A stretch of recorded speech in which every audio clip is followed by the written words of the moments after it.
Seperti inilah iring-iringan peserta upacara adat kerajaan saat menyambut kedatangan tim penilai lomba kampung ramah lingkungan yang datang ke Kampung Keradenan, Kecamatan Cibinong, Kabupaten Bogor.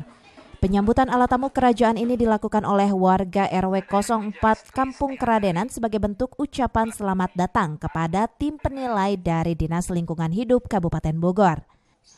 Warga Keradenan merasa bangga atas prestasi kampungnya yang terpilih mewakili Kecamatan Cibinong dalam lomba kampung ramah lingkungan tingkat Kabupaten Bogor.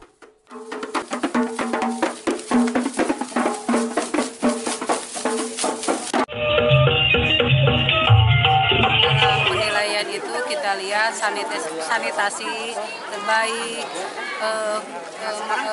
partisipasi masyarakat, penataan lingkungan, kalau ada bank sampahnya, dan itu udah cukup untuk ini kan Pratama ya minimal 2 RT sudah terlibat, tapi di sini ternyata sudah 6 RT yang terlibat dari 8 RT. Masyarakat dan para pemuda begitu antusias untuk menyambut pelaksanaan penilaian untuk KRL. Alhamdulillah kompak dan maju bersama. Untuk kebiasaan sehari-harinya gimana Pak? Ya alhamdulillah untuk kebersihan mereka juga sudah mulai menata, terutama dalam hal penghijauan, berusaha untuk merubah kampung ini yang tadinya gersang menjadi hijau sudah nampak. Dari Cibinong, Kabupaten Bogor, Edi Junaidi melaporkan.